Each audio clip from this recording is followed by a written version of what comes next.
بسم الله الرحمن الرحیم. ملګرو مینوالو السلام علیکم. نن مونږه د محمد ایاز غزل ډیرې ته راغلي یو. خوا کې مونږ سره پروفیسر ډاکټر رضوان الله اظهار صاحب ناست دی چې په خپله نقاد، محقق، شاعر، افسانه نګار او ډېرو کڼو اصنافو کې چې دي لیکل کړي دي. او چونکې د رحمان بابا نه ډېر په معذرت سره چې داسې درې یاران به چا لیدلي نه وي چې د تېرو دېرشو کالو نه یو ځای دي.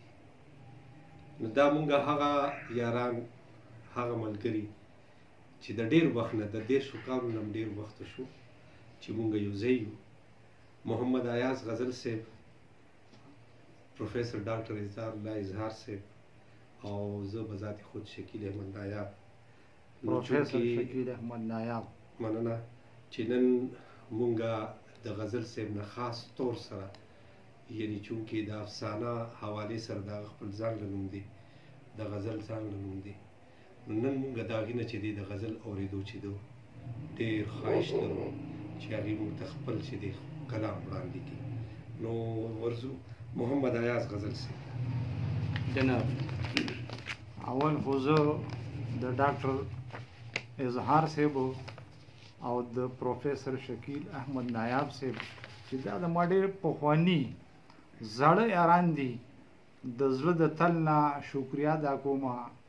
اظهار صاحب ستاسو هم ډېره مننه، شکیل صاحب ستاسو هم ډېره مننه، او زه نن ډېر زیات خوشحاله یم. الله دې تاسو د ژوند په هره لاره کامیاب او کامران لري، او الله دې ستاسو د زړه ټول مرادونه پوره کړي، په بچو خوشحاله شئ. ډېره مننه. نو زه تاسو ته یو غزل وړاندې کوم مختصر. زما د مینې افسانې ته افسانه ووایي.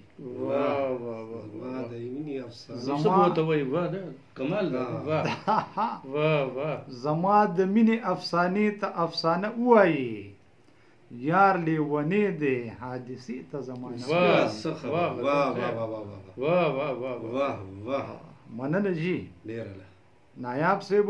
ارشاد. په هره لاره مې توهین، په هره لاره کې د جون په مری جون غلی دی، په هره لاره کې د جون په مری جون غلی دی. زوال مصر دبا دلته به څوک د خپلې مینې ترانه ووایي. بالکل نشي قطعا نشي. غزل په هره لاره کې د جون په مری جون غلی دی، دلته به څوک د خپلې مینې ترانه ووایي. او زړه به مې نه چوي د اشنا په خود غرضه بیان، زړه به مې نه چوي د اشنا په خود غرضه بیان، چې اعتراف د حقیقت ته بهانه چې اعتراف د حقیقت ته بهانه وایي. غزل صاحب کمال لیکړی دی. او اظهار صاحب ارشاد تاسو د پاره خصوصا دا ډېر زوړ غزل ماته رايدېږي، او دا تنقید تاسو ډېر مخکې کړو په ما. ارشاد جی. زه د اظهار په فلسفه هډو پوهېږم نه، اب خپل هم نه پوهېږي. زه د اظهار په فلسفه هډو پوهېږم نه، د جون ښکلا ته د نظر بندیخانه وای غزل صاحب. او غزل مینه کې د هر حد تیر شوم زه. نایاب صاحب غزل مینه کې د هر حد تیر شوم زه. جانان دې اوس ماته د زړه نه دیوانه وای، جانان دې اوس ماته د زړه نه دیوانه وای. زما د مینې افسانې ته افسانه وایي، یار لیونی دی حادثې ته زمانه وایي. څه ښکلی شعر دی، ډېر ښکلی غزل دی. صاحب زه خو وایم چې دا د پښتو شعر په تاریخ کې چې نو ښکلی غزل دی. ډېر ښکلی مننه. غزل صاحب کې ډېرې خوبیانې دي. ډېر دا د پښتو جدید ترې افسانې موجود دی. زه ګڼم ماته محسوسېږي کوم سیریالیزم تحریک چې کوم د مخکې ته بوتلی دی، تجریدیت، علامتیت، خصوصا د کروموپیتي د رنګونو په ذریعه باندې. کروموپیتي خو د یو علاج او تر د علاج، خو ته چې ادب ته څنګه راوسته، افسانې ته څنګه راوسته، زما په خیال د دې افسانه محبت هغه د دغه تحریک د لاندې لیکل شوې ده، او د دنیا د افسانو د سر افسانې ده ګڼم. په په هغه کې پښتني تهذیب هم دی، په هغه کې د پښتنو کلچر هم دی، او په هغه کې عالمگیریت هم دی.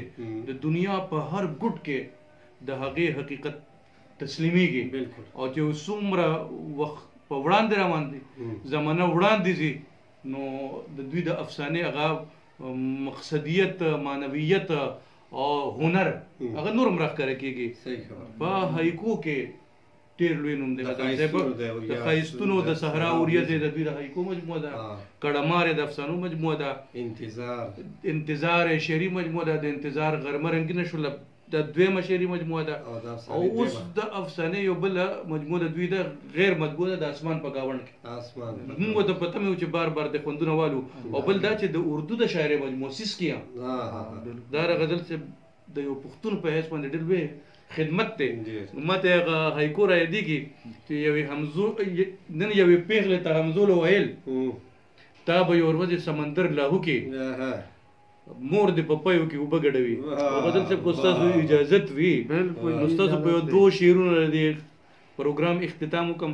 بس بالکل اجازت دی. الله دې ستاسو وینا په سر سترګو.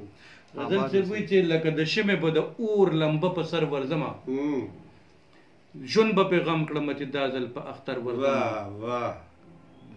او رقیبه ستا او زما مینه کې ډېر فرق نشته، رقیبه ستا او زما مینه کې ډېر فرق نشته، خو ته دیوال باندې وردان کې زه په ور ورځم. ډېر الله جي ډېره مننه. آباد اوسې اظهار صاحب، آباد اوسې، خدای دې مه خرابوه. نایاب صاحب، اظهار صاحب ستاسو ډېره شکریه ادا کوم. الله دې تاسو خوشحاله